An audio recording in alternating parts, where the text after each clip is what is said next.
Hello, everyone, and welcome back to Cut and Splice. This is Jason, And I'm Matt. And this is Gil. and tonight we are talking about the uh, 2016 film Free Fire.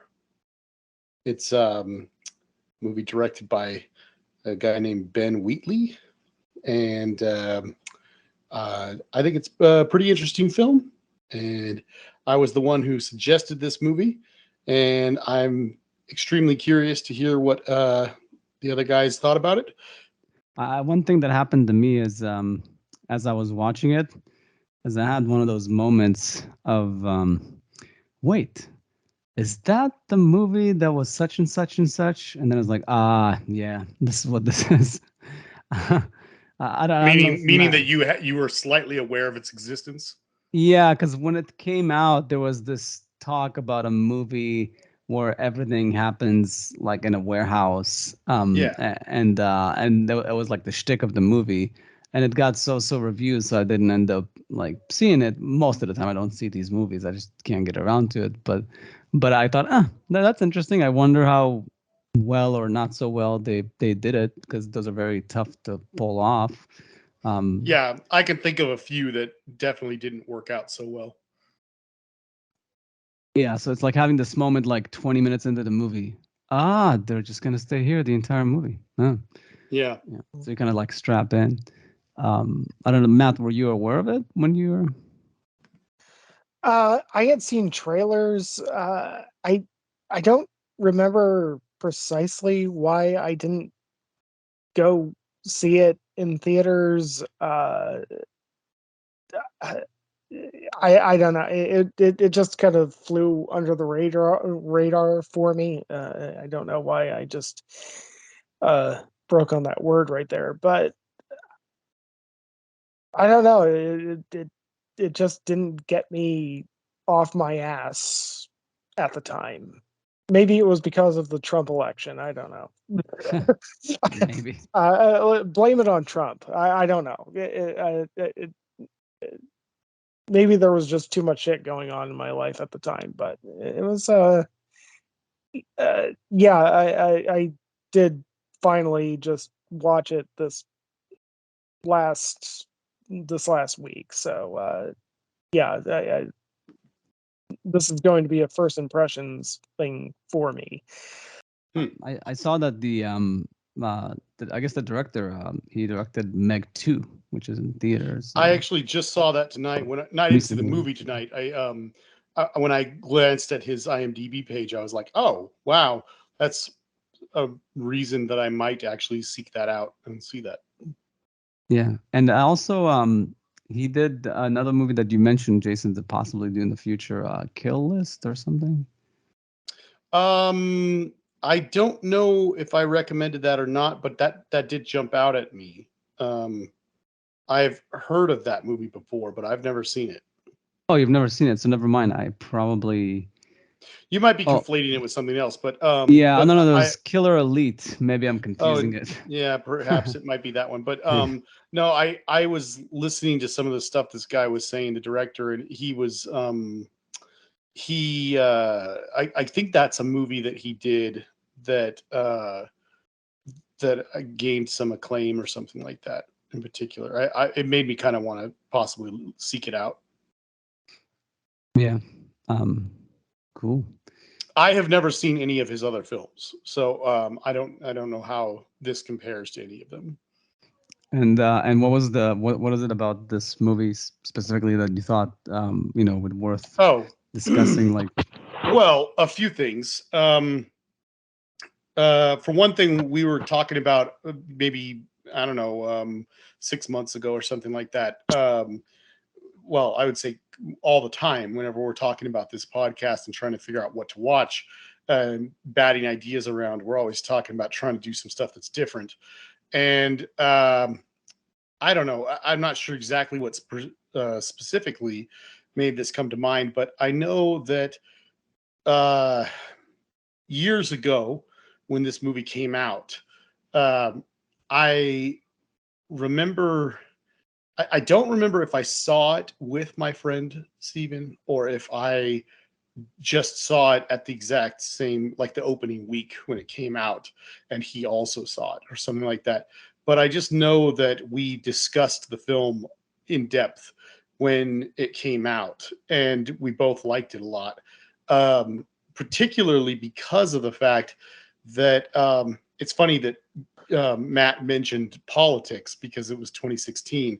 I wonder if that might have had something to do with it. I don't know. But I just know that both of us saw this movie, possibly together, possibly not. I don't remember. And felt that it was a huge breath of fresh air because it's a movie that I just remember 2016, there was a lot of there's a lot of people talking about 2016 as being like one of the worst years of all time, and I didn't have a particularly terrible year in 2016, but I remember like there was a lot going on, and in particularly in regards to movies, both of us just had this feeling that we were just it was just a lot of Oscar bait and a lot of bad films and stuff like that at the time. And this movie came out, and we just thought it was so great that somebody made a movie that is so not pretentious in any way whatsoever, and it's so very aware of what it is, and yet at the same time, I mean, in case anybody didn't know, this isn't much of a spoiler, but there's a lot of action in the movie, but it's all very grounded, and the interplay between the characters is very much about the characters and things. It's not a gigantic movie, it's very small in scope, but what's going on is of dire importance to each character. And so it was so different in that sense, even though it was so grounded and so such an easy elevator pitch, basically. But both of us really liked it, and I just thought to myself, this would be a movie that I'm sure we're going to have a decent amount of disagreement about, but hopefully you guys didn't hate, and hopefully we at least got some enjoyment out of while watching, and then would make an interesting episode because we can talk about it and talk about what makes it so different and stuff like that. Yeah, this was hot garbage. No, I'm joking. No, I mean, I wouldn't be completely surprised if you might go in that direction, but no, I mean, there's definitely some redeeming qualities to it. no, I mean, it's a fine movie. It's a movie that's there to exist. Be fine. Exist and do a job, and it does the job.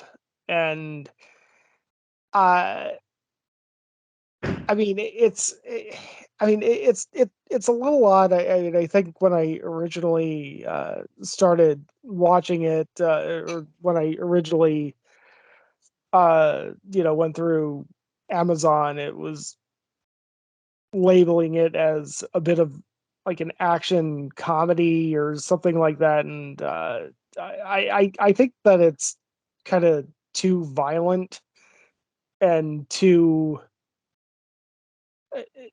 well. Okay, it's like the perfect amount of violence that it can't be comedic.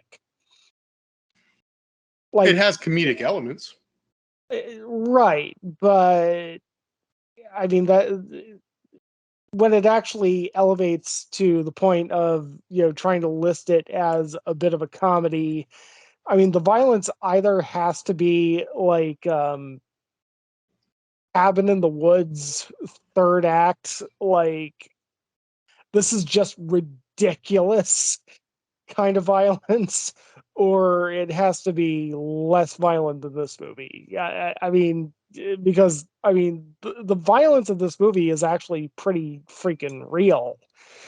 Yeah, a bit too much at and times. right, so I think that that's the biggest area where the movie missed the mark, was in terms of I mean, if it was trying to be if it was trying to hit a certain chord of levity, in terms of this action sequence and, like make you chuckle from time to time, the violence was actually too realistic. It was actually exactly at the wrong place to be comedic. I laughed out loud in the theater and at home this time. This was only the second time I've ever seen it. I guess if it's like spoiler related, you should tell us like which points those are, because that would be interesting. I do think that to piggyback on what Matt said, it's two things. First of all, I thought of Way of the Gun, the Way of the Gun, because of the whole theme of like all these bad people kind of deserve each other, and like nobody can trust anybody. That's a common theme in most like crime movies, and and and then the violence, like that, like there's some points in Way of the Gun that I mentioned that like that was just not necessary. Like they just really didn't have to go there. Like when he jumps into the glass and the fountain. So there are similar things here where I was like, I don't think I needed that. Like I think this movie would have been just fine without it. And a good comparison for this movie to maybe we could bring up uh, a few times throughout the discussion is Tarantino, like the obvious one being Reservoir Dogs, where the majority of the movie is in a warehouse, and that's probably the best warehouse movie of all time that I can think of. Yeah, and that is humorous. And the way Tarantino does violence, there is something very humorous. He got even more humorous as he progressed, like after Pulp Fiction, definitely Inglourious Bastards, like Django. He went very over the top. Kill Bill too, like with the violence to the point of humor, like that it's just comedic, which I'm not a big fan of actually. But in spite of that, like I do think that he finds a way to make Reservoir Dogs have a better balance of humor and violence. The violence is not funny, but the dialogue and the characters are funny. So I don't know. But I think that's the biggest flaw of this movie is that it's like how we often say about like a decent sci-fi movie or like an action movie, and we say like, well, if only like Denis or like Nolan directed this, it would be like a great movie. But because it wasn't, because they can't direct every movie that's made, it's like subpar. So I feel like this movie suffers from the same thing. Like if Tarantino made this, it would be a great movie, but because it's not, and it's not even close to the quality of dialogue that he has, it barely keeps your attention in spite of all the shooting and explosions and dramatic scenery and lighting. So that's like my overall impression of it. And so I would probably, if I had to rate it, I would probably give it like a 4 or a 5. Like I think more than anything, I appreciated the cast and the acting. But the dialogue, the storyline, a lot of it just was very, very messy. Like I just really, and we can get into some of the details, but it was just, some of it didn't almost make any sense. But I get it. It was a premise for the sake of having this movie, and I'm sure it's enjoyable to many people to watch it. And I think I liked it more than Gil, but I mean, you got to give the movie a certain amount of props for, well, using props the way that it did. I mean, Almost all the effects are almost all real in it. It's like very yeah, yeah. yeah. was that like a thing in it? Hmm? Was that like a thing that they did? Like a lot of the There's I don't know. I mean, I was just trying. I was trying to find out how long it took them to shoot the movie, and in the process of doing so, I found a few trivial tidbits and stuff like that. And I mean, it was just saying that like there was a few scenes where the characters are driving in the car at the beginning, where they just used a green screen in the background just because it was cheaper to composite the city in behind them, kind of thing. But aside from that, like pretty much everything in the warehouse is like squibs and the traditional um you know things that they use for for gunplay type scenes and stuff like that. I mean, a lot of makeup and things, and it wasn't there wasn't a lot of special effects in that sense, like computer special effects or anything like that. Yeah. Well, I mean, if anything, it's proof that you can use real guns and all that stuff and not pull an Alec Baldwin. Yeah, there was uh, a whole thing in the special features. Actually, there was not a whole thing. About There Alec was Baldwin. no. Just in the making of thing that I glanced at. They had a whole thing where they took a moment to show the armor and the special effects guy, and then like kind of like talk about all the preparation they did and stuff like that. yeah.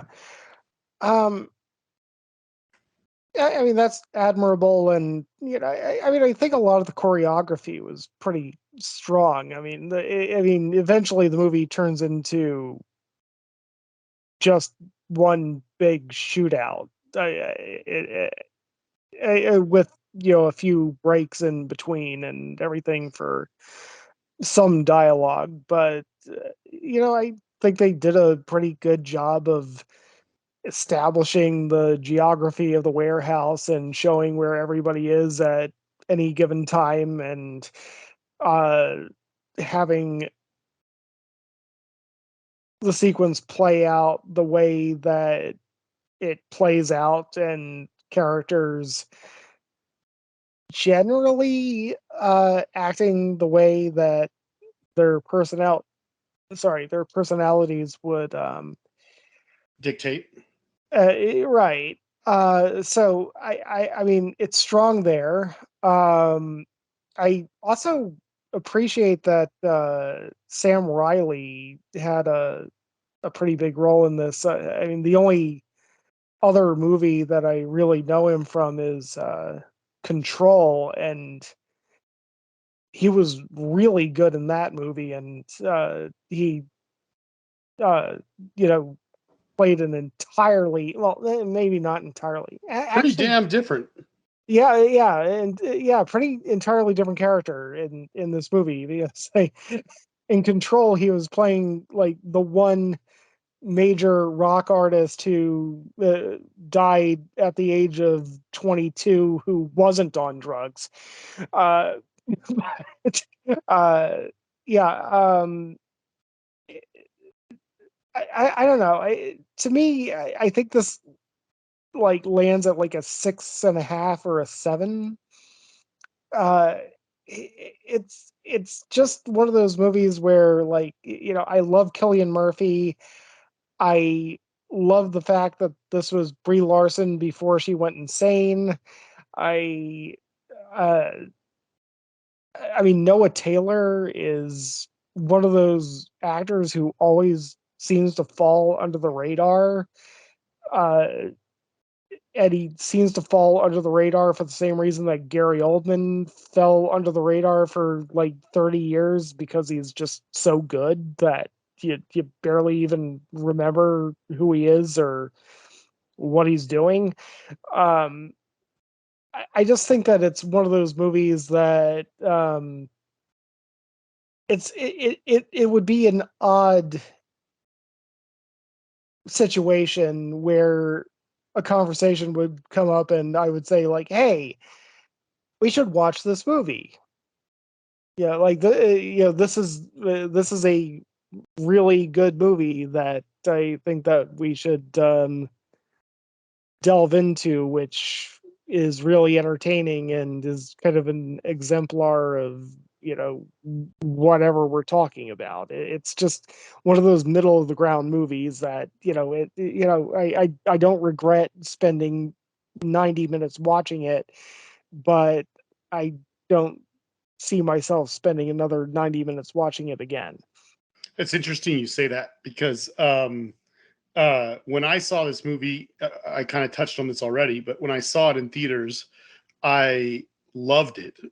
And then when it came out on Blu-ray, I waited till the price dropped to something reasonable, probably like $10 or something like that. And I scooped it up as quickly as I could. and oddly enough, it sat on my shelf full of movies until a few days ago when I watched it for this.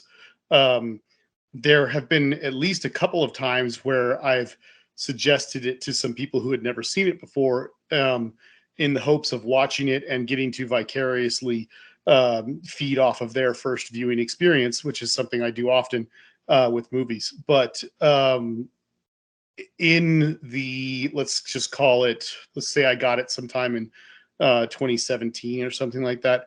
So in 5 years that it's sat on my on my shelf, I've never once watched it, even though I had a very high opinion of it. um and I do think it's a movie that has some rewatch value because there's so much going on. So it's one of those movies where once you know what's coming, you can focus more on the details. A lot like, say, Black Hawk Down or something like that. But or Can't Hardly Wait. It's very interesting because, like I said, or like you were just kind of mentioning, it didn't call out to me to watch it. It's in a weird way. It's I think it's a strange movie for me because I really, really like it, but it's oddly forgettable in that sense, despite that feeling. I'd put it at about an 8. Um, the it's a very obvious comparison, like Gil said, to Reservoir Dogs. If I was to elevator pitch this to somebody, essentially it's Reservoir Dogs where there's a big giant shootout in the warehouse rather than a bunch of people going through a bunch of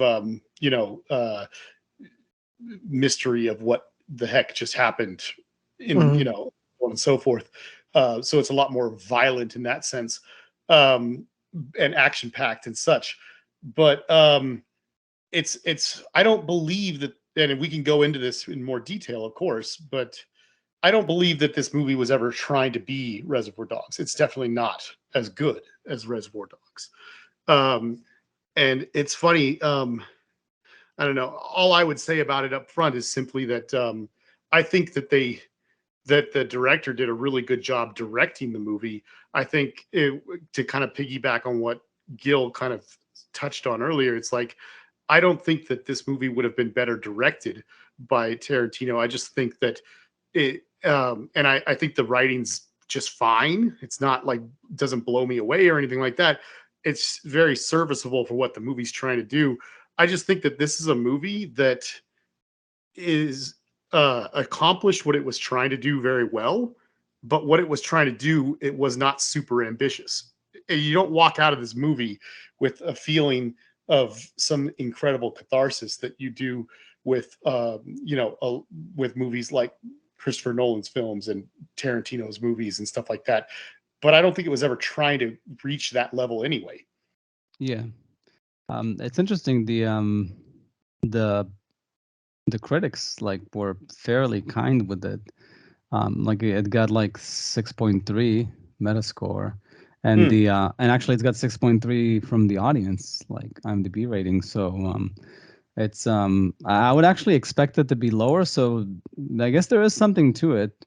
Like I said, it didn't make any money, according to IMDb. which is surprising, yeah, because it's like a shoot 'em up movie with like it's a very strong cast. Like I mean, I think if I'm not mistaken, like Army Hammer was probably coming off of like Social Network, and he was just blowing up this year because this was the same year as Man from U.N.C.L.E. I don't know if this was before or after, but yeah, he already had that Social Network fame, and and Charlotte Copley also, I think, around that time big. was doing a few movies with what's his name, Neil Blomkamp or whatever, the guy from District 9. Yeah, he was the Charlotte. How do you say his name? Charlotte Copley. Charlotte Copley was, in my head, was that District 9 guy who was in this and was that one with Matt Damon. Yeah, it's the same director. Is it the same director? Yeah, what's it called? Like this, something. For sure. Elysium. Elysium, that's the one. Yeah. Um, Great premise for a movie ruined by the last 30 seconds of the film. But yeah, anyway. Yeah, did we want to just move right into the spoiler stuff? I also just really quickly, I mean, obviously Brie Larson was just coming off of Room. Oh, was it like after Room? Yeah, it was right after Room. Yeah, I was gonna say, like, point, Brie Larson, pretty much for me, the only thing she's done that I felt had any value was Room. Yeah. What? And it's got nothing to do with like Scott politics Pilgrim? or anything. Oh, that's true. She was decent in it, but she wasn't. What was she in Don John? She's the younger sister. Younger sister? She's always like a sister. Like she has the really awesome. She brings the whole like point of the movie home at the end. But let's just say that she's very replaceable in those roles. I don't think she left her mark. In Room, she was the movie, basically, her and the kid. So obviously Strangely, that was like I defend her from time to time, except for the bullshit that she's said off camera. But oddly, that's her biggest role and her most successful movie, and I've just still never seen it. She's kind of like a less charismatic, not as good of an actor, Amy Adams type of thing. You know, that's she's probably fair. Like she's not the drop dead gorgeous type, but she's attractive, so she can fit in a lot of like different roles. She could have sex appeal, but she could also be like a, tomboyish type of thing. But you can't see her doing nearly as decent as a job as Amy Adams did as like Lois Lane or some like of these characters, because she doesn't like.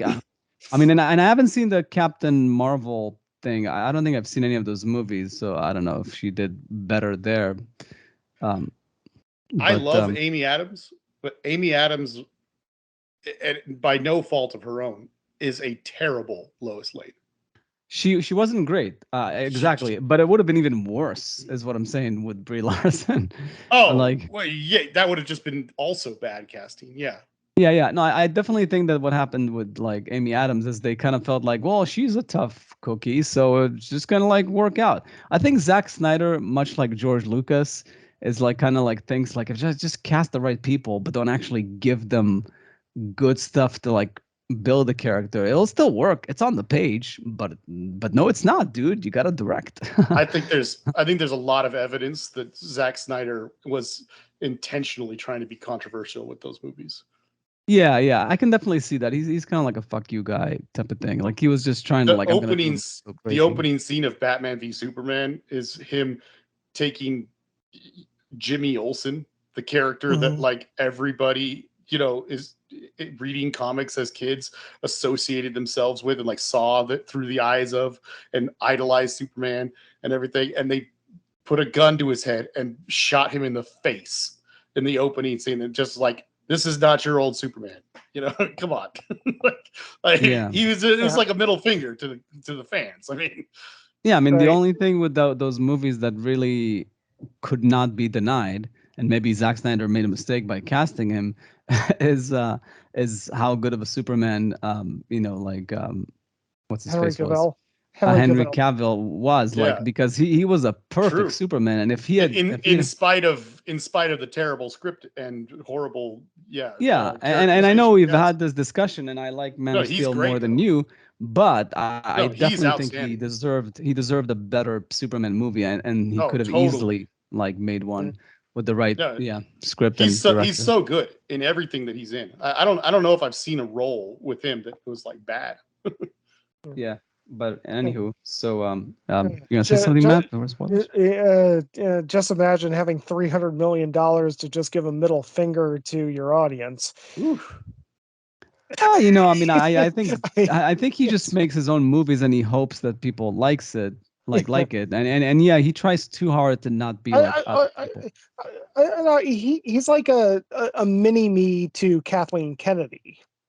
I mean, like, I mean, I think it's two I mean, different things, but yeah, right. But Kathleen Kennedy has like what $10 billion to give a middle finger to her fans. I mean, like, Yeah. I mean, that's all she does is flip us off all the time. So yeah, so I mean, yes, Zack Snyder is a better person than she is. I don't know if and he's probably more talented.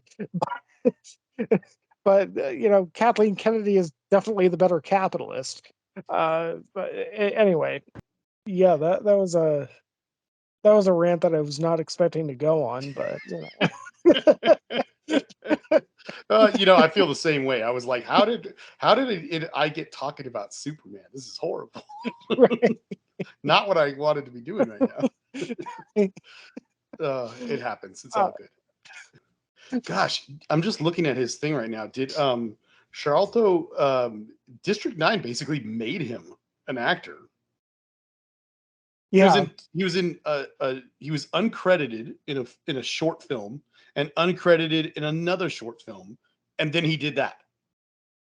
Yeah. That's crazy. And then after that, another short film. Like, and then from there, immediately after District 9, the next year he does the A-Team, where he plays Murdoch. And then a few other things, Elysium.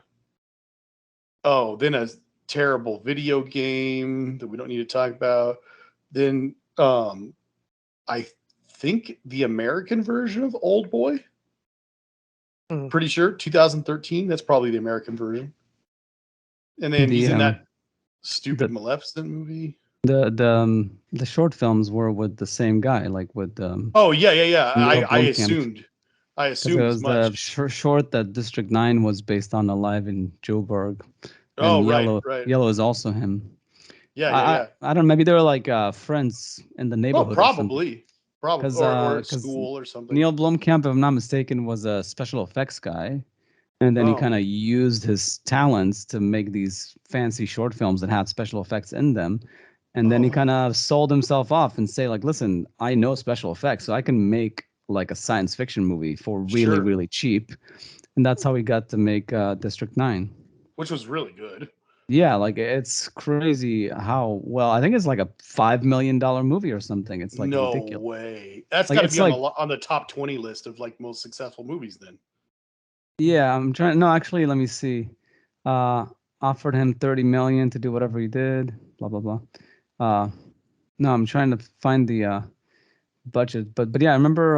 But no, sorry, 30 million. It's still pretty low. It's a huge like heavy special effect movie. Yeah, well, it's a heavy special effect movie made in 2009.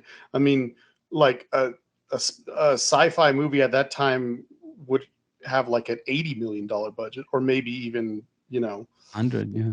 Yeah, well, 80 million if it's like not a high priority for the studio. Yeah. No, but of course that's back when those kind of movies were still being made. Yeah, but unfortunately, he was one of those directors that kind of burned too hot and like didn't really make a second good movie at any point with all his attempts. I didn't even know he made Elysium. I mean, I think that like I don't want to harp on it, but I mean, I think that's a great movie up until the last minute. It's okay. It's got issues, and also he made Chappie, which was not great. I didn't see Chappie, but but I heard it was pretty good, pretty bad. He's got a movie out now, Gran Turismo. Yeah, but that's like I have heard that's pretty good. It's not just a car movie; it's a video game car movie. Yeah. Actually, that movie was supposed to take over for Oppenheimer back on the back in mid-August. So I don't know what it did with other auditoriums, but obviously ours is still going until next week. I had a coworker tell me it was a really good movie. I'm going to check it out this week. He seems to like to make shorts. He's been making shorts all along. That's interesting. Yeah, it is interesting. Digimon Hanzo is in it. I haven't seen him in a while. He also, I think, is going to be in the Zack Snyder Rebel Moon thing. Okay. interesting trailer for that one. Yeah. All right. Cool. So back to going to spoilers? Or? Yeah, sure. Sorry, Gil, did you ever give your like actual Yeah, it was summary like rating? 4 or 5. I would say like a 5. Oh yeah, you did. Okay, yeah, I'm just making sure. Okay, cool. Yeah. Okay. So yeah, Jason, I am curious. Which parts did you find funnier than others? Or at least laughed out loud during. I mean, I'm kind of surprised that I even have to say that. They're so funny. No, I'm just curious. I barely remember any detail of this movie, and I just saw it. No. Well, for one thing, the obvious one is the Charlton Copley. I mean, he's just hilarious. His character is so vain, and he's so ridiculous. I mean, and he's so believably ridiculous.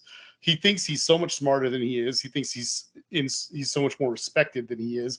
Everyone, especially Brie Larson, are like rolling their eyes every time they're next to him and he says anything, and they're not looking, and he's not looking at them. I mean, he's so funny throughout the movie, and he's causing so much of the trouble. That's he's not the main cause, certainly, but he's so funny.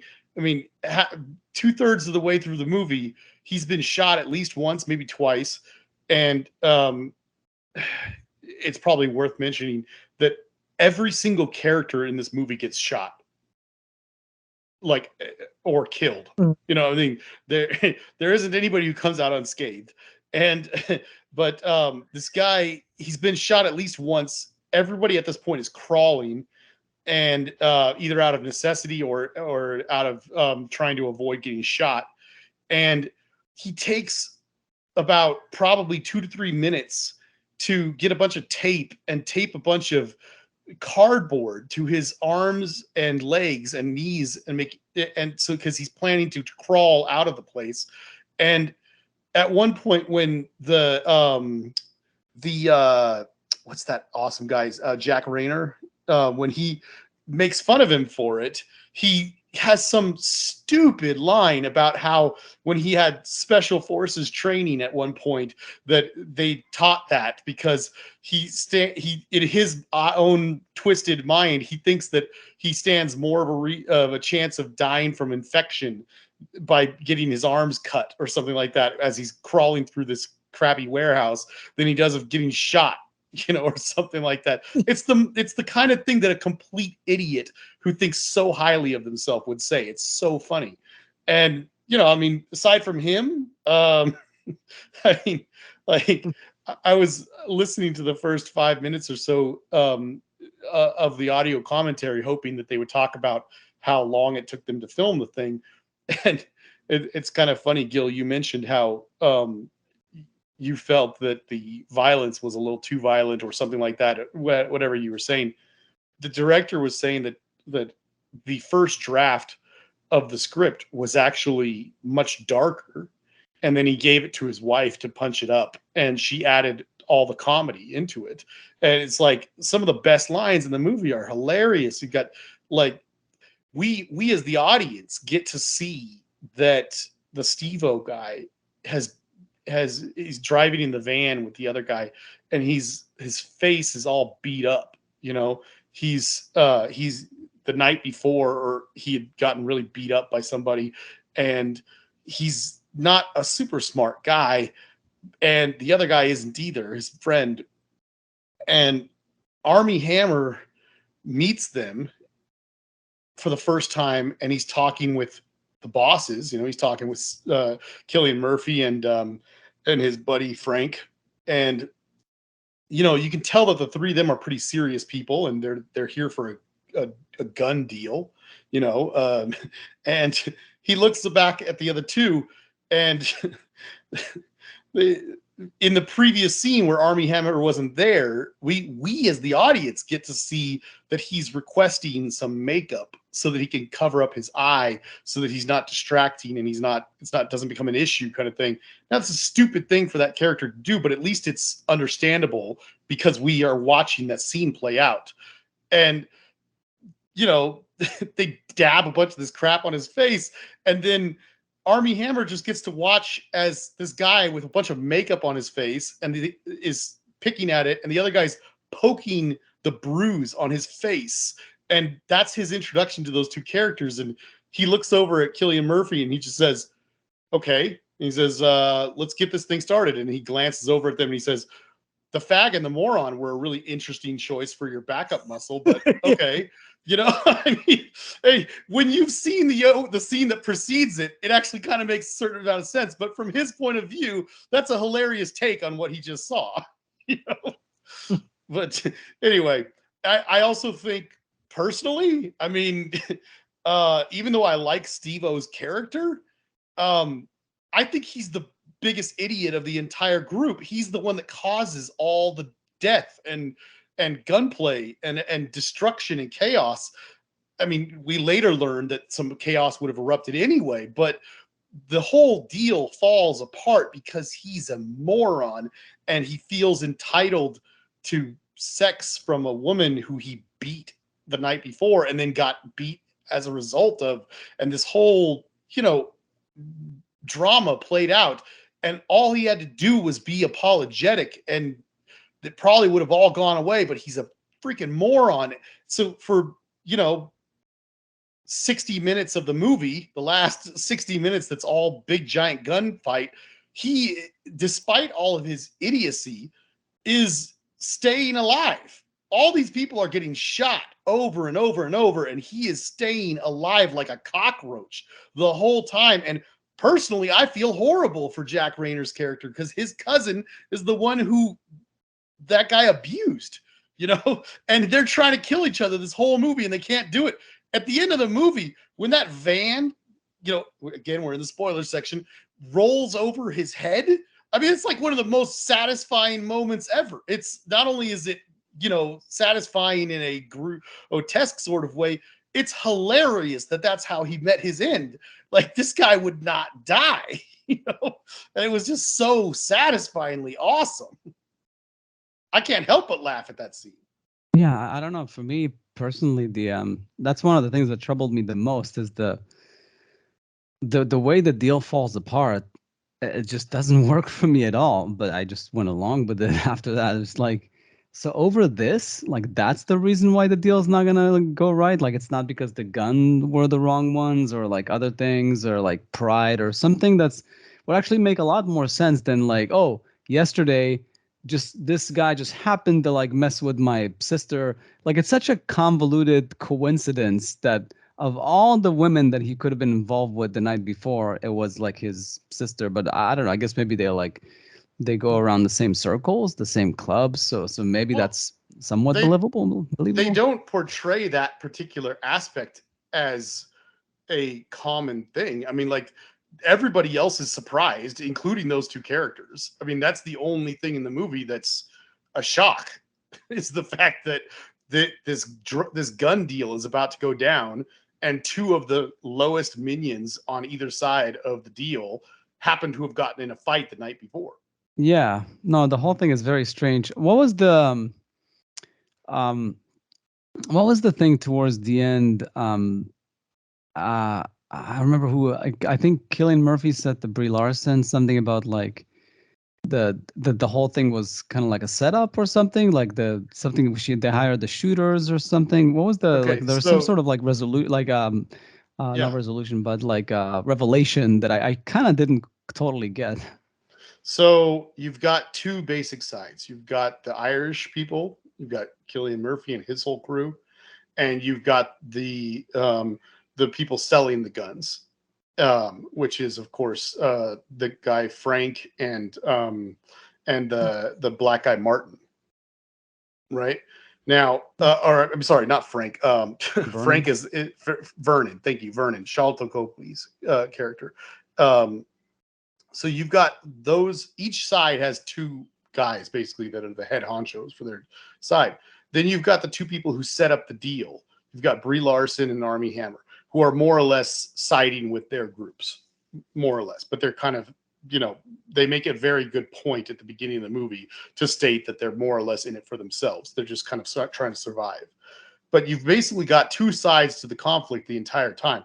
But about halfway through, two random guys with rifles start shooting at them and ambush everybody. At the end of the movie, the part you're talking about is basically Brie Larson telling him that Brie Larson and the guy Martin, the guy who got shot in the head, the two of them set up the double cross and the ambush in order to take all the money and get away with it. The two of Brie Larson and the black Brie guy. Larson and Cillian Murphy were the one who plotted to basically have the whole thing fall apart. And No. Brie Larson and Martin, the black guy. Oh, the black guy? Oh, okay. Yeah. Got it. And when did they discuss it at any point? Because I thought the whole revelation thing was with Cillian Murphy towards the end. Well, Cillian Murphy discovers it, but I see. But he still, I guess, but what she did wasn't against him, his interest. Yeah, sure it was. I mean, she probably was going to more or less either have him killed or take everything away from him, or one way or the other. But I mean, the two of them have a real flirtatious like thing throughout the whole movie. And more or less, I would say that of all the people involved, Cillian Murphy seems to be the most genuine out of all of them. I mean, he's also obviously someone with criminal ties who's planning to take a bunch of assault rifles to Ireland or something like that. That was also weird. The fact that like the whole when I read the IMDb, it was like, this was in Boston. Based on all the accents, I thought it was like in the UK or something. Well, it's a bunch how of is he going to Irish get guys. the guns to Ireland? Like, I guess on a boat or something. Yeah. No, I mean, he's just planning to ship them over there. But, you know, obviously it's easier to get guns in America than it is in the UK. Yeah, maybe. I guess so. I would think definitely. Well, I mean, especially in the late 70s with the conflict between the Irish and the British and so on and so forth. Oh, I see. Yeah, definitely you couldn't get it in the UK. Right. Yeah. Cillian Murphy and his crew are all, I presume, IRA, and well, I think I don't know for sure. I think Frank and Cillian Murphy definitely, and I think that that Frank has connections in his sister obviously lives in America in Boston with Steve-O. Yeah. and Steve-O's friend is just his friend. Yeah. But I mean, like, to this day, the IRA is considered to be a terrorist organization. So yeah, So you go back to the late 70s. It's you can understand how it could be hard for them to get guns.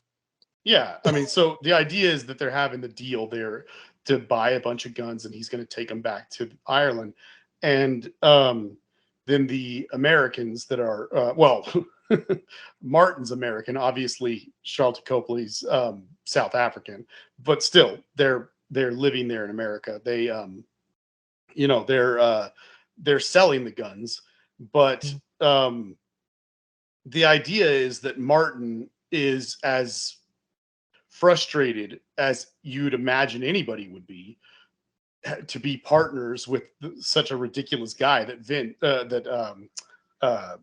what's that guy's name again? What's his character's name? Vernon. Sorry, Vern. Yeah. Vernon. Yeah, he's such a difficult person to deal with, that he's planning to double cross him with Brie Larson, and so that's where all that stuff comes into play. The I did find it interesting that in the trivia it said apparently the role of Vernon was supposed to be Luke Evans, and he ended up dropping out because he was scheduling conflicts with Beauty and the Beast, and that's when Copley got cast. And then also apparently Olivia Wilde was supposed to be Brie Larson's role. I could see her doing a good job in this too. Yeah, it would have been like probably like break even. It wouldn't have made it better or worse. Like, I like Olivia Wilde as an actress. She's pretty good. yeah, I liked her in House. I mean, she was fine. Yeah. I don't think she's amazing. She's just like, yeah. But Drop dead gorgeous. Yeah. exactly, like she's very impressive. She's exotic. And she exactly like Yeah. something like that. So maybe like I don't know, maybe that would have brought something. But Oh, also an awful human being, but yeah. Terrible politics, maybe. Well, I guess we're also works. No. She's an awful human being. But, Well, we can Also- exchange stories later. okay. All right. It kind of works out too that Army Hammer has the whole controversy and like falling out, Yeah. like out of grace, like watching this movie. It's like, yeah, though I think, but more than anything, Cillian Murphy is like just coming off of like watching Oppenheimer is like, oh, this is nice. I had to get to see him act again after he acted his heart out in that movie. So, Yeah.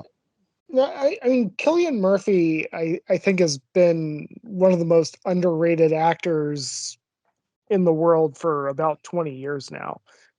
I mean, even in movies that you might not like Sunshine. I mean, he's still he's still a hell of an actor in that yeah, movie. Awesome. no, I like him. He's probably one of the better things in that movie. Yeah, Right. I mean, 28 Days Later. I mean, yeah, he's Batman Begins, Dark Knight. yeah, no, Yeah. he's great. I'm glad he got his Oppenheimer moment. I wonder if like he might get an Oscar for it. No, You know, I am rooting for him, and I'm rooting for Robert Downey Jr. Yeah. I think that yeah, and I mean, I feel like Cillian Murphy with Oppenheimer might be having like a Gary Oldman moment with Darkest Hour, in that film people have known that these guys have been around for a long time and how good they are. But the general public, well, they're not, Brad Pitt or Robert Downey Jr. or anything like that. They kind of fly under the radar, and suddenly they do get that title role in this movie, and they get to really showcase what they can do, and suddenly they're vaulted to public attention. I could really see Cillian Murphy in that kind of Gary Oldman level right now in terms of public attention. yeah, I mean, it's not that I think he would necessarily get more roles or anything. I think he's pretty much doing what he wants to do. Like he has the career that he wants to have. But it is kind of cool that like after doing all these small parts and Nolan films, like he basically called him up one day and said like, okay, so this next one, you're it. Like Yeah. you take center stage. There's no like, and funny enough, like I don't know why, but it's like a funny story, but like he Matt Damon like he said that Christopher Nolan called him back for Interstellar, and he said like yeah, Matt, how there's no small roles, only small actors. Like yeah, this is a small role. But I guess he got him back because he gave him a slightly bigger role in Oppenheimer. So it's worthwhile to do small jobs for Christopher Nolan. He doesn't forget you. I mean, apparently well, I mean, there's a story going around that he actually apologized to Florence Pugh for Oppenheimer. Like he was just saying to her how this is a really small part, and you're kind of blowing up right now, and and apparently Florence Pugh said, I don't care if I am just a background actress, like serving coffee to somebody, I'm game. Yeah, she was a lot more than that. Yeah, she was pretty important, but anyway, Yeah, we're no. digressing. But yeah, but I think that kind of leads back into this movies. I do feel like that when actors do take these ensemble movies and like when there's no ego, when they're like, just let me like do like, whatever's interesting, even if it's a small part. Actually, I just saw like the second season of Good Omens, and they have John Hamm as Gabriel, Oh, that's the interesting. archangel, but he's got like memory loss the entire season, so he doesn't know What? who he is. So he's like behaving really oddly the whole show, like a non-human, but doesn't know he's an angel. But it's kind of like a small part in the small show, and in the same way that, of course, David Tennant and what's his face, Michael Sheen, Yes. Yeah. that's his name. Yeah, I mean they're two of the biggest actors in in the UK basically, and the fact that they're doing the show mostly because it's a Neil Gaiman thing, and it's a great great parts for them. But yeah, so I like that when, and similar thing with John Hamm with Maverick, like Top Gun Maverick, is like the people say like, I don't care if I have a small role. I mean, it's a sequel to Top Gun with Tom Cruise. I'm fucking there. Like I'm gonna do it. Yeah, And I saw an interview with him talking about how he was like really excited to do the movie. yeah, it's like I like that. I think there's more and more of that. If there's one thing I will say about the state of cinema, is that there's more and more of that where like the whole thing of like small roles in movies really enriches the movie because otherwise if it's just like all egos, it's like I'm only gonna do leading roles, then I think you lose out on a lot of like really good parts that would have benefited from having someone with some charisma or like some you know good baggage from the rest of their work. So I'm glad that's Not to happening. not to retread on our last episode, but Tom Cruise in Tropic Thunder. Yeah, like Tropic Thunder was a big one, for sure. Like that was all like about smaller parts to some degree, or people doing things that they don't usually do. Funny enough, like Robert Downey Jr.'s kind of similar thing. What he did there is he did in Oppenheimer, like two things that he doesn't often do lately is like comedies or serious movies.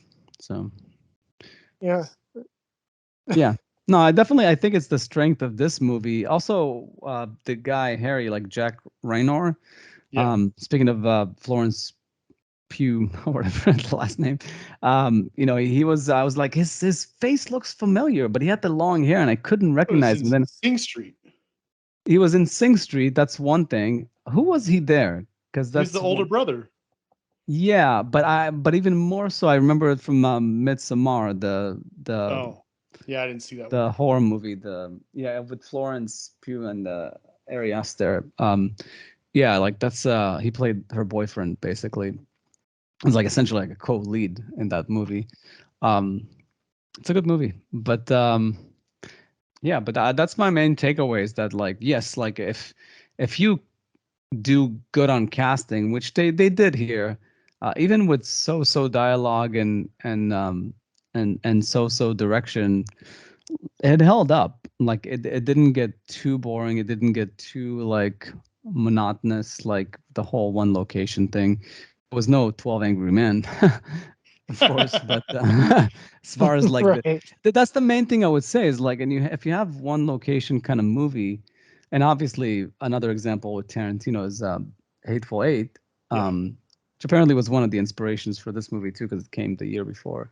But or at least in the style as they were making it. But it's you definitely see the difference in quality. Like when someone like a Tarantino or Sidney Lumet does like a chamber drama, it goes places. Like it's a journey. Like it's got ups and downs, like highs and lows, dramatic ones. Not just like now we have guns blowing, now we don't. Now we have guns blowing again, and now we don't. That's not high and low. Like the high and low in a Tarantino movie or a Sidney Lumet, and there's some other examples I'm sure we can come up with are it's drama, it's story, it's just there's less of that here. But I get it. This is like a fun shoot 'em up movie, and it's got like a shtick, and it's enjoyable. Like if you want to see something like that, oh, I wonder how they pulled it off and if it worked well. But I agree. The main takeaway for me, aside from the cast, is the fact that I'm not sure how rewatchable this movie is. I guess for the cast, yeah, maybe. Well, just throwing it out there because I mean I agree with you. It's not Reservoir Dogs, and while it's a slightly more difficult thing to compare it to because 12 Angry Men is literally talking heads. Um, it's definitely no 12 Angry Men either. Um, but I mean, like an interesting movie that I think is a very good comparison to it is there's this movie Unknown. It was like what year did this come out? Let's see, 2006. So like a decade earlier. I mean, I rented this movie from Blockbuster because of its cast. I mean, it's like Jim Caviezel, Greg Kinnear, Joey Pants, Bridget Monahan, Barry Pepper. I mean, it's just got all these big names that I really liked. Peter Stormare's in it. Um, I watched this movie like one time, and it's about a bunch of guys waking up in a warehouse, and then they slowly like getting into altercations and stuff like that because nobody can remember what the heck happened or how they all got there. But I mean, it's easily like one of the most forgettable movies. In fact, I probably only remembered it because of the similarities to this movie, being that the entire thing takes place in one location and it has a big ensemble cast and so on and so forth. But like, all I'm saying is that in a spectrum of movies that take place in one location, I mean, I would hardly put this on the opposite end of Reservoir Dogs. Yeah, I can see that. It's got worse reviews. Mhm. Unknown, although the audience rating is the same as Free Fire, which is maybe that makes some sort of point. It's like I said, so like maybe there's like certain qualities to this movie. Like I said, it doesn't get too boring. It does have like its way about the violence, and the cast is very solid. That maybe like that's why critics said like, yeah, there's some value here. But for audiences, like maybe there wasn't as much value in Unknown. But for audiences, if you're just coming in and you just want to see a shoot 'em up movie, it does the job. Like it basically, what else can you ask for? You can. I think we brought this up on Running Scared. Like not every movie could be, like we said, directed by Nolan, Denis, or Tarantino. You gotta have like some movies that are gonna be less than, because let's face it, there's only there's always like some number of superstars at any one era of Well, of movie making. that's an interesting comparison but I was just going to say, like, to answer your question, where you were like, what else could you ask for? I mean, the reason I give it an 8, even though I love this movie, is that while I love it, like I said, it's not, I don't see it as super ambitious. The ending of Reservoir Dogs has this, I think, very meaningful, climax. It has a very meaningful ending to it. There's other movies. I don't think that The Hateful Eight is as good of a movie as Reservoir Dogs, but the ending of The Hateful Eight has something really meaningful to say. How Hateful well Eight it or can Reservoir Dogs? both. I'm saying. Oh, I'm both. saying. Oh, okay. Yeah, I'm saying that Because you started Hateful with Eight. one and finished with the Yeah, other side. well, what I'm saying is that the Hateful Eight isn't as good as Reservoir As Dogs, of okay, but but they both had like they meaningful both have a endings. pretty meaningful ending. This one, I'm not saying it's void of meaning. It just doesn't have that punch. I mean, heck, you while we're talking about, let's just go over all of them. The 12 Angry Men has a catharsis to it. You get to the end of that movie and you're like, whoa, it's like, I don't know. This might be a bit of an exaggeration, but I wouldn't argue with somebody if they said that movie was like life changing or something. It's a great movie. This movie is, Free Fire is very, very good. I don't think that the script had anything in it that you get to the end and you're just like, standing ovation kind of thing. It's just, and so to me, it's like, what else could you want? I mean, maybe a little bit more meat. That's about all I would want. I think it's a wonderfully put together movie that intended to set up characters, give you realistic characters, and give you a reason why they're going to have a real time 60-minute shootout, or whatever the actual length of the shootout portion is. It's about 60 minutes probably, but you get this story that just unfolds in real time, and they're all just shooting at each other and trying to figure out what the heck is going on and trying to survive. And for that being its goal, it accomplished it pretty well. It just doesn't have some awesome punch at the end that makes you go, I gotta tell everybody I know about this movie. It lacks a certain je ne sais quoi. Yeah, and I don't even think it's necessarily substance that's missing. It's just like the better ones of these types of movies. Definitely, whether it's like a big twist in the end, or whether it's some sort of revelation, or yeah, like I said, catharsis. Like it doesn't necessarily have to say anything, but there's definitely I feel like Reservoir Dogs for sure wasn't necessarily a substance heavy movie. For that matter, Pulp Fiction as well. And this might be a subject of conversation at some point, because I know we've had this discussion about, like I just watched this documentary about Kubrick. It's a Kubrick by Kubrick it's like an hour of basically snippets of interviews that he did with this French journalist. And he says, they get very deep into some of his movies, and he says he mentioned about his first movie, how it was like overly amateurish, but strive to be too poetic and stuff, but it was a good exercise for him because it was the right idea, just not done correctly. And he kind of took that with him to the rest of his movies, only more humbly, more don't play up the meaning or what you're trying to convey, but still have it be there, just in a lesser amount, because it's worthwhile, for a movie to be very entertaining, very fun, and if you want to dig deep, there'll be something there for you to dig deep and kind of get meaning out of. But at the same time, I think that there's movies like Tarantino. I think Tarantino and maybe Sergio Leone, and that kind of makes sense because he's kind of like his stepchild. But they're the two possibly greatest directors that mostly made movies that had no substance. They were not trying to say anything. They were not trying to explore the human condition. They're just out to make great entertainment, and have a cathartic story with a great resolution and a few twists and turns, and it's exciting. And the only time that Sergio Leone tried to have any substance was in Docu-Sucker, and it's by far not his best movie. So you just see it that just doesn't work for him. What works for him is to just be this exciting, really fun, really cathartic filmmaker that's just out to take you on a ride, like a good roller coaster ride, not like the Marvel ones that Scorsese compared to roller coasters. Oh my god! But the point is that that I think it's an interesting tension. The movies that just are just out to be great entertainment and have some catharsis as a story, because every story ending properly is satisfying.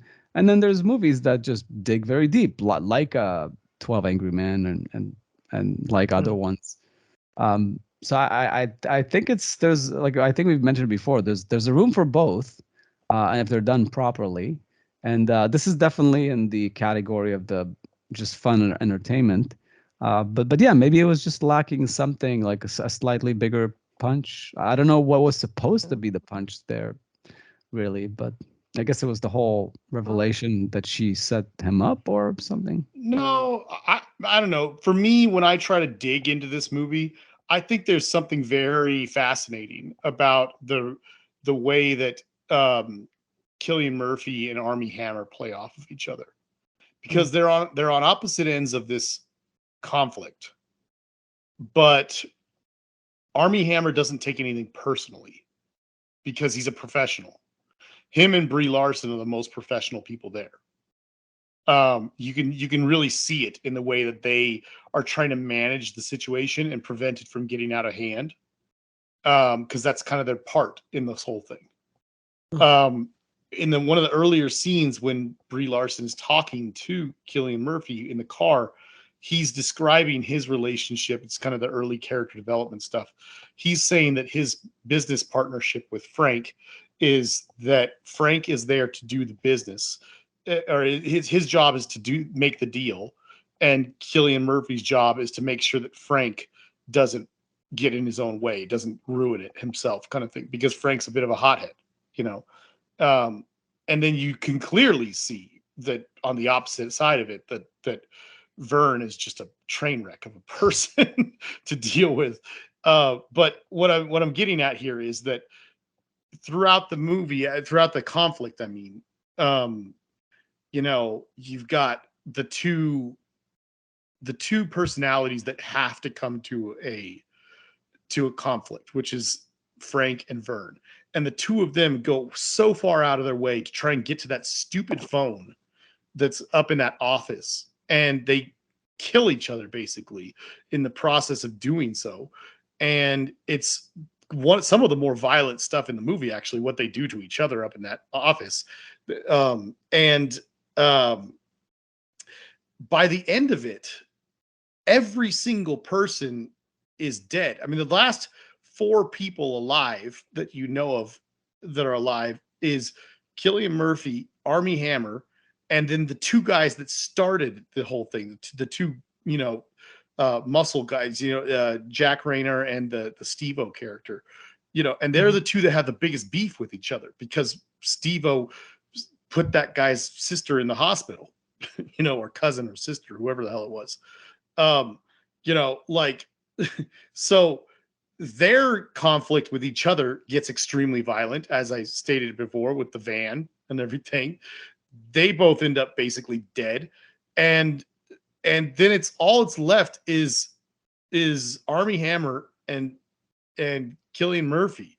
And at the end of this thing, the sprinklers come on or something stupid like that, which kind of in a way emotionally seems to sort of wash away some of what's just happened. And Armie Hammer, despite being on the other side of things, is so professional that he can walk over and try to help Cillian Murphy up. He gives him his arm to, you know, helps him to kind of get to his feet a bit.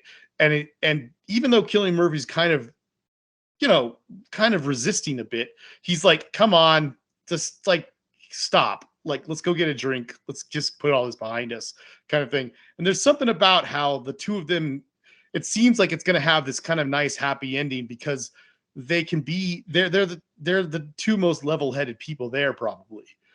And then Brie Larson guns them down and takes the money, you know? And it's just, I don't know. There's something about that. I can't, I don't know if I could, I'd have to really think about it if I was going to try to verbalize it as a, you know, a theme or something like that. Cause I don't know if that's really what it is, but I just find there's something rewarding about what's being said there. Just kind of like about the various personalities, how they react in this situation, and how there was almost something beautiful there, you know, something very, I don't know what the right word would be to describe that, but wholesome, maybe. I don't know. That's probably not the right word. Well, but I think as you were explaining it, I think I might gotten go for it, might have please. gotten something from Please. that, because I think that, because I was wondering about like that, like why just one girl, and then you kind of realize, because she's the one who gets away, and also they let her she get doesn't away. get away. She What? doesn't get away. I mean, she's Steve Wait. Buscemi at the end of Reservoir Dogs. She's the one running away with the money when the cops show up. Yeah, no, sorry. Yeah, the movie ends with her getting caught. Yes, it's the whole thing of like, yeah, for sure. But I'm just saying she gets She away from getting. survives. She Oh, yeah, survives. She doesn't get She killed. gets to that point. Yeah. And the yeah, reason why, like, because you when you think about this movie, it's like it's a bunch of guys with guns and a girl, which, you know, oftentimes would be at a disadvantage, you know, physically and whatnot. Even though with guns, it's kind of an equalizer if you're good with guns. But I think it's a strategy, because if you're a woman, you know that can play into your favor in a crisis situation where men would be more merciful Well, and towards you they certainly are in the throughout because the of your gender. So, and that's why the whole thing about her saying that like I'm in it for myself yeah. is that like, why would this person like get into crime? That's the other thing with this movie. I was like, that would have been an interesting movie if you want to talk about like they spend this whole time in the warehouse. Like if they had gotten into like, and this is just a whole other movie, but if they had gotten to kind of like while they're doing this shootout, they talk to each other and they kind of like explore how they got to where they got, like as far Yeah. as like getting into the life of crime, because it Some feels like Tarantino-esque flashbacks. maybe something like that. Not necessarily flashbacks, but it could be like one or two lines that they speak to Yeah. each other about explaining like how they jumped from one thing to the next and somehow like got it mixed up in this thing. And now they're stuck in this like life and death situation. And was it all worth it and all that? But in any case, but yeah, in her specific case, it's sort of like it was like an advantage for her, and that's why she got out, except for the cops showing up. But so like that's why she was the only woman. That's why that was her whole plan. Like she kind of knew that because she's a woman, they would think she's the weakest, and they wouldn't suspect her to be the one that's like to blame for all this. And so it's kind of like the perfect plan. Maybe that's what it's going for, you know. Maybe on some level, yeah. I mean, I don't know. She's definitely. It's very clear that she's treated differently in a very realistic way throughout the movie. I mean, Cillian Murphy, she's more or less showing up to the deal on his side of the exchange, so it makes sense that she runs off to their side when the shooting starts. But like you can see the way that Vern reacts. He spends the first 5 minutes of the shootout like yelling at Army Hammer, going, "Why is she over there? Why is she talking to him?" Like all these ridiculous things that you should not be discussing or concerned about in a shootout. But Yeah. he's trying to decide if she's an enemy or not. And there's all those moments where she yells out to everybody, "I'm running over here. Nobody shoot at me," kind of moment. And then Jack Raynor shoots her in the leg or something, But yeah, I mean, there's that whole part where Cillian Murphy goes way out of his way to try and cover her, to let her get to the door and get away. And he even yells to the other side, "Hey, everyone stop shooting and let what was her name? Started with a J. Justine. He's like, "Let Justine get out of here." And both sides go, "Yeah, okay, nobody shoot. Go ahead, let her go." Kind of thing. I mean, there's definitely some of that playing out, what you're describing. Yeah, I mean, generally, it's my last takeaway for this movie, I guess, is that I didn't really understand. It's like, why did this have to go as long as it did? Like, once they Because it was started awesome. shooting, exactly, because it's like we needed to have a movie, so it needed to go on for like 90 minutes. But it's like once the shooting happens and they disperse to your different corners, why not just communicate, by shouting and sort it all out? Because obviously he still How are wants you the going to do it? guns. Just talk. Like, I mean, they're within shouting distance. Why not just like think about what started it though. So you have two guys on your crew, and I'm only speaking from this academically, not from experience, but I would assume when you're living a life of crime, it's pretty important to be loyal to the people on your side. It's and everything. But you got two different sides of people facing each other, and one of them wants to kill somebody on the other side for very, very justifiable reasons. And all that both parties want to do is smooth it over in some way, shape, or form. And when they try to do that, the dumbass who caused this problem says what he says about the guy's sister or cousin or whoever the hell it was. It was a cousin. Yeah. Cousin, thank you for finally straightening that out. Yeah. I mean, like, this guy is a fucking idiot. Okay? I mean, the girl, didn't give him a blowjob, and he took a bottle and hit her over the head with it. You know, he broke a glass bottle over her head because she refused to give him oral sex. And then when the guy beat the crap out of him, the next day they see each other. They almost get into a fight again, or they do get into a fight again. The guy's trying to kill him. This whole thing is getting so tense that they're about to, murder each other. And he apologizes. They're about to smooth it out. And he says something like, "It's a good thing your cousin didn't blow me because I would have," he says something like that, "they would have found teeth in her fecal matter," or something. He says something so horribly disrespectful that it's like, I am totally on Jack Rayner's side when he goes and gets his gun and tries to kill him. So what are you going to do if you're Army Hammer and you're Vern, not if you're the Irish guys, if you're Cillian Murphy and Frank and you want to take these guns and go, short of taking this guy, Steve-O, and offering him up to get murdered, what are you going to do? Frank seems like the kind of guy who might actually do that, except that Steve-O is his brother-in-law. So his sister would probably never speak to him again. If it's like a brother-in-law, I can see that connection. That I didn't even remember that. And Cillian Murphy is too nice of a guy. He's too much of a stand-up guy to just let this guy get murdered. Despite the fact that he deserves it. Although he seems like the most professional one and the one that wanted to just like be done. Well, that's why he beat the crap out of them in front of them and said, "Look, he's been disciplined. He's going to apologize." Yeah. He tried his best. So it's like, how do you resolve that situation? Once the first shot is fired, what are you going to do? Yeah, it's weird. It's tough, but I will say, as you were saying that, I was kind of thinking like, there's a little bit of a time to kill vibe here. Yeah. The circumstances, like, if somebody like abuses your family member, you just want to just kill them. It's very understandable, especially if they're already criminals. Yeah. But at the same time, if they're like hired guns, basically, to some degree, and they're not the head honchos of this deal, like, you would think that the head honchos will just say like, you and you, both of you, just fuck off and sort it out outside or something. It wouldn't be the worst thing for them to have done, probably.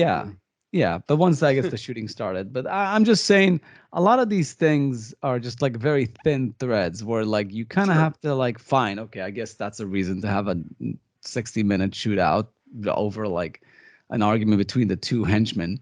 It's just a bit. It's a very thin, plot line. That's all I'm saying. But it's fine. It's passable. It's funny, as we were talking about this, I just remembered something. You were asking me about the funny moments of this movie, and Sam Riley, the Steve-O character, he has a kind of subtle joke that is so funny, because in that scene where the tensions have gotten so high, and the other guys, Army Hammer, and they're almost physically holding Jack Rayner back, and he's got a tire iron in his hand, and they're holding him back.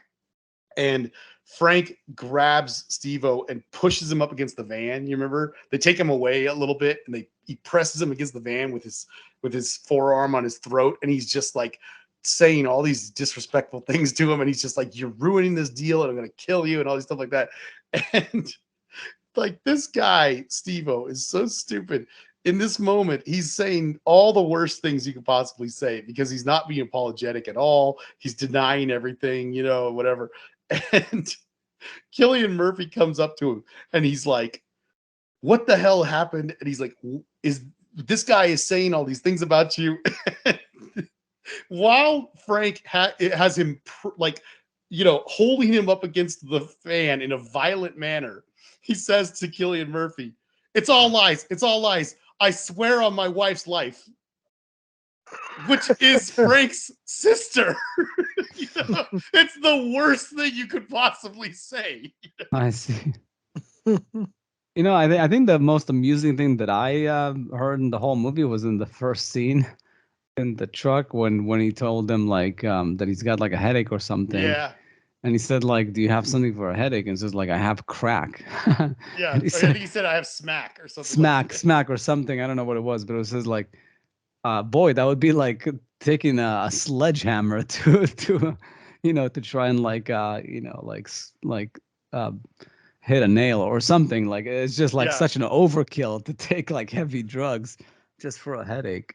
Yeah. Anyways, I don't know, but yeah, I don't know why the humor like just didn't really land with me. It could have been just the circumstances in which I watched the movie. But one last thing I was gonna say is that like I didn't connect this earlier, but Army Hammer gave me a little bit of John Hamm vibes in this movie too. I felt like his presence, like the whole deep voice, tall American Yeah. man. I don't know. I felt like it's like for one thing, John Hamm would have been amazing in that role, Oh man, he would have. Yeah. and probably would be even better than what he did in Baby Driver. It's funny when you were making your final point about Brie Larson being, I guess, about the story having some relevance to her being the only woman there.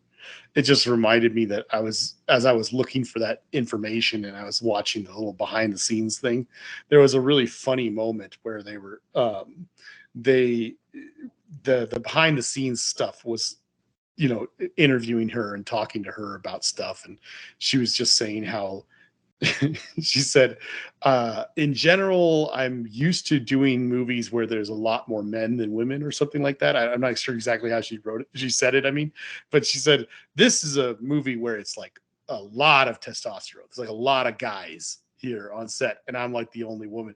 And I think there's probably a moment where somebody asked her how that affects things or something like that. I don't remember exactly how they set up the moment, but she says, something I learned on this set is that when you get this many men around, any surface, any wall, any window, anything, any box, anything offset, it doesn't matter what it is. If they find a place where they can draw a penis on the wall, they will. And I just laughed so hard. I'm just thinking, I'm trying to picture Cillian Murphy and all these guys, just like Armie Hammer and all these men, like there's dust on the penis. Maybe they were just trolling her the entire time. I don't know, but it was such a funny moment to think about.